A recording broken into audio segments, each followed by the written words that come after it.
Hello and welcome to Coffee with Carey.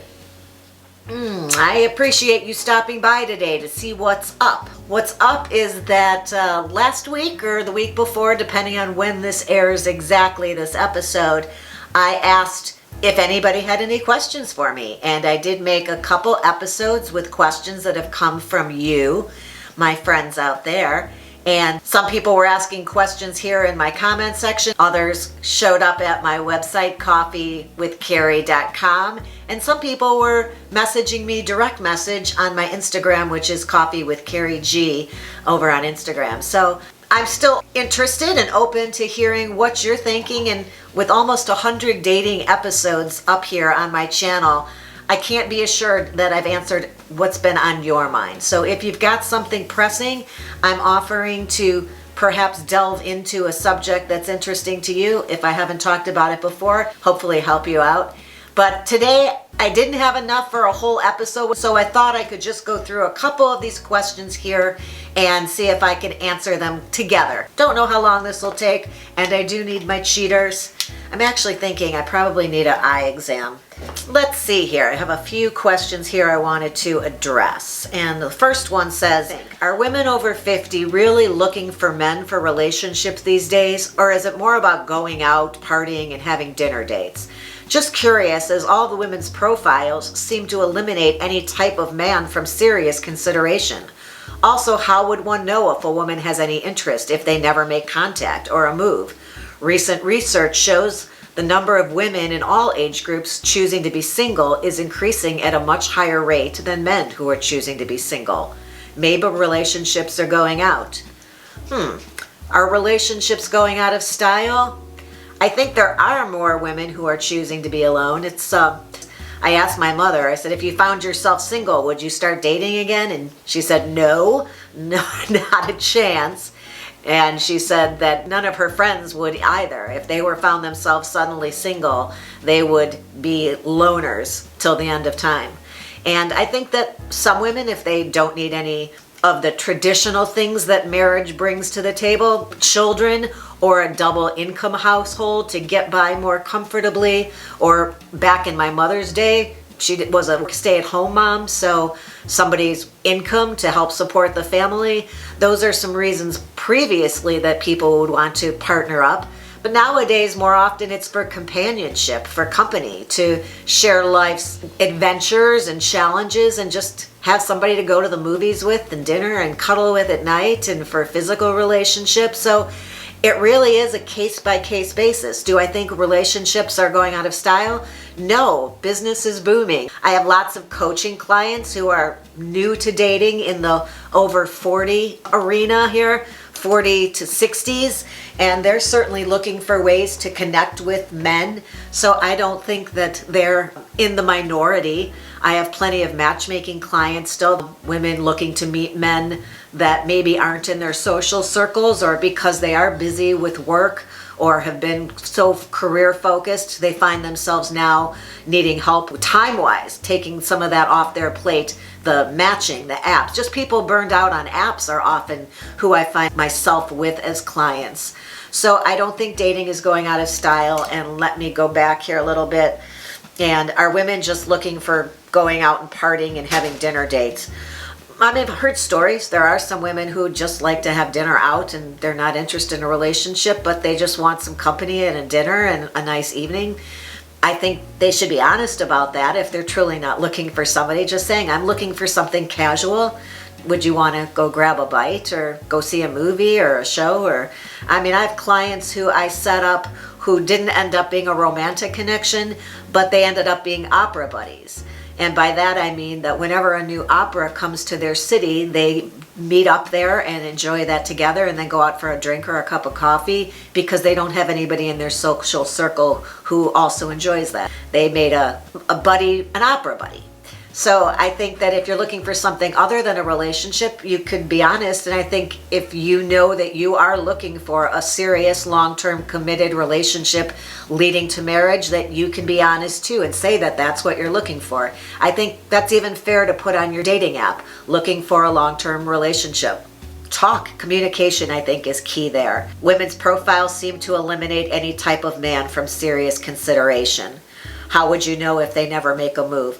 Well, if they're my clients, then they do make a move, because I encourage people to be forthcoming and be assertive. And if you like somebody, why let them walk out of your life and never know? So put out that positive energy and approach people and start conversations. And if he doesn't ask, then say, you seem really interesting and maybe you'd like to grab dinner sometime. My clients, I encourage them to do that. I can't be coaching everybody in the world. So if you run into one of my clients, you might have some success there. Oh, women are eliminating men on their profiles. Well, that's another thing that I coach clients to never be negative on your dating apps. So to not speak in the negative is one way.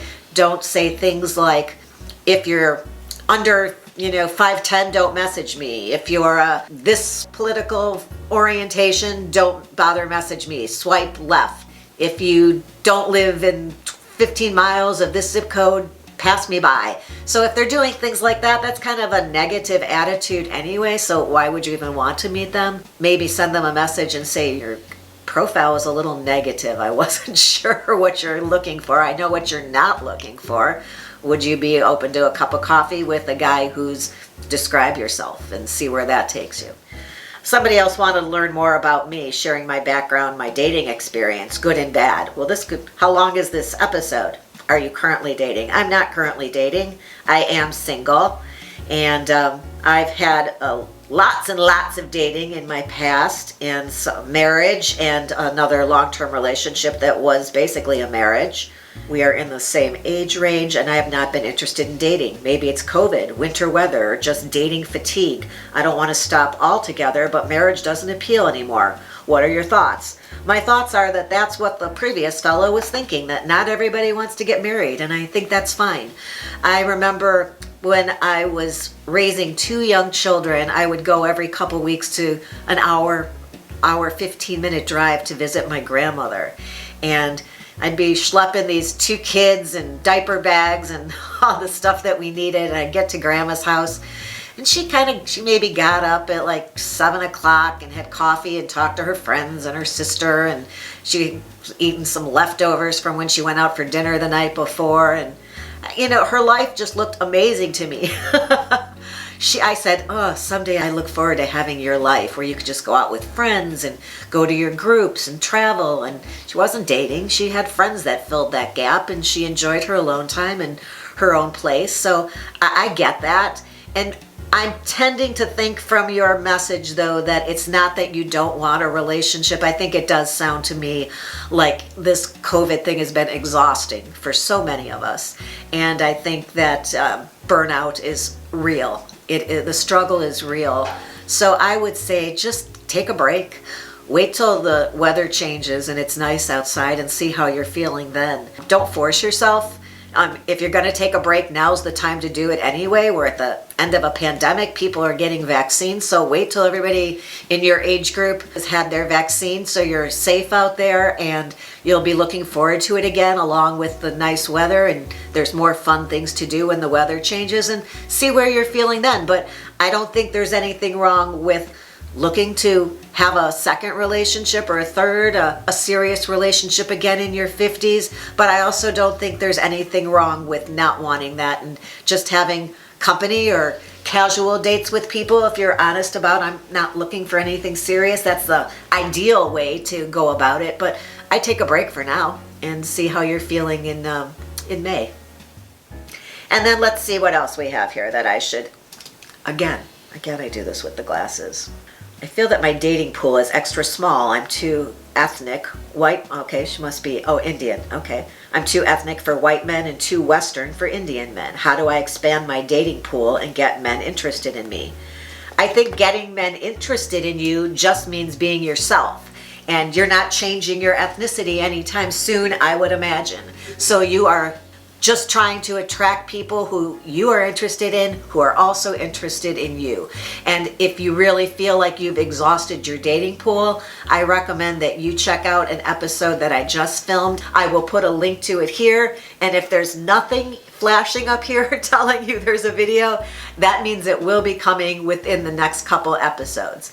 So it is about how to date when you're in the middle of nowhere, or you've exhausted your possibilities in your surrounding area, or you live in a rural area and your dating pool is very small. I told my friend about I was going to be planning that episode, and she said, well, join a group, a library group, a book club or something, or a class at the local. I'm like, there are people who literally live where they've dated everybody who's age appropriate in their town or the few surrounding towns, and they're done. They've met everybody. She says, oh, right, because we live close to Chicago, so that's never going to happen. Just got to take it from 15 miles out to 20, out to 100, and we're going to find somebody that we think is great and want to see again. But if you're truly someplace small, check out that video. There's a bunch of ideas on whether that's expanding your parameters in a multitude of ways, all the way up to moving. So lots of ideas there. If it's here, check that out. If not, subscribe, hit the ring bell, and then you'll be notified when that video goes live. And what else here? I think I have time for one more before I peace out here, as the kids say. This year I'm turning 50. I've been single since I was 32. How do you deal with jealousy in dating? Let me explain. Because I couldn't find the right partner and missed out on marriage and having a family of my own, I feel envious when I read the dating profiles of men who've had it all, a great career, family, and marriage. I feel I get less. I would say, as I encourage everyone I know and love and work with and care about, that jealousy is like worrying. It really is kind of a waste of an emotion, and I encourage you to instead wake up every day, as I try to, and find your gratitude that you've made it to this point, had all these experiences that led you to be here in this moment and open to meeting somebody new. And I think that's a wonderful thing. There's so much every day. I wake up and I'm just happy to be alive and have another day and have family and friends in my life who I look forward to talking to and connecting with and making dinner for in the next week, and that we have the summer to look forward to. Changing your focus and your energy, and instead of resenting other people's success, which is just never healthy, it's just going to make you sad. Instead, focus on your accomplishments and all the things you have in your life to be grateful for. I don't ever think it's too late. I think that if you're willing to work on yourself, to always be growing and improving, and you're willing to put yourself out there to meet new people, that it's never too late to find somebody to connect with. 50 is not the end of the line here. 50 is, it's all uphill from 50 if you've seen the header on my channel. And I truly believe that. Just embrace where you are and work on continuing to grow and be the best version of yourself. And I think it'll be hard to not find somebody, honestly. I hope I answered some of those questions for you, and I hope that you found it helpful. If you did, or you enjoyed the episode, give it a thumbs up. I hope you will subscribe if you have not done so already, and you can hit that ring bell, then you're notified every time I upload a new episode. I will look forward to having you back again soon, and I appreciate you being here today. Until that next time though, have a good one. I realized I'm talking really, really fast in this episode because I'm freezing. The heat's been off because I don't want the noise of the heater in the background. I'm talking so fast so I can go turn my heat on later. Seriously, it's not you, it's me. I'm just so cold. Hold while I clean these. If my mother sees my dirty glasses, she'll have a conniption.